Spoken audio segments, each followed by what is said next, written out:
আসসালামু আলাইকুম প্রিয় স্টুডেন্ট, আমরা আজকে জেরান্ড সম্পর্কে আলোচনা করব।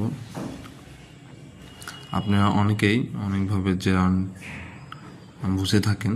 আজকে আমরা জেরান্ডটা কিভাবে সহজে করে বা সহজ টেকনিক নিয়ে আলোচনা করব। দেখুন, জেরান্ডটা মূলত হচ্ছে ভার্বের কাজ করে।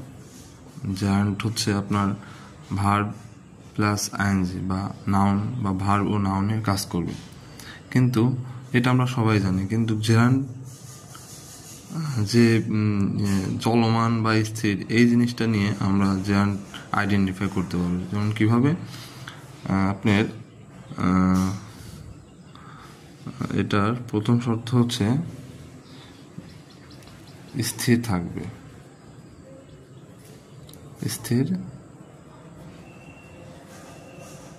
স্থির থাকবে তার মানে কোনো একটা সেন্টেন্স দেখার পরে যদি আমরা বুঝতে পারি যে এটা স্থির জিনিসকে বোঝাইছে, তাহলে সেটা জেরান্ড হবে। কিভাবে? কারণ আমি যদি আপনাকে একটা উদাহরণ দিয়ে থাকি, তাহলে দেখতে পারবেন যে example, I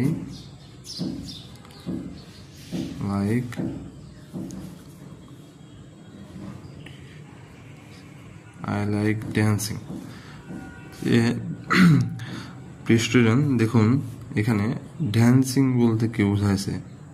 I like dancing, আমি ড্যান্স বা নাচ পছন্দ করি। তার মানে এখানে কিন্তু এই ড্যান্সিংটা কিন্তু স্থির, সে এখন নাচতেছে না, সে পছন্দ করে, এই জন্য এটা জেরান্ড।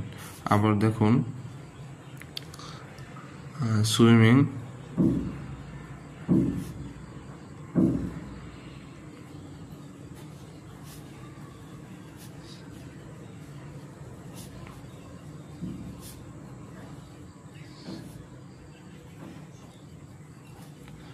দেখুন, swimming is good for health, সাঁতার স্বাস্থ্যের জন্য ভালো। সুইমিং এটা কিন্তু স্থির জিনিসকে বোঝাচ্ছে, নট চলমান, এই জন্য এটা কি হবে? জেরান্ড হবে।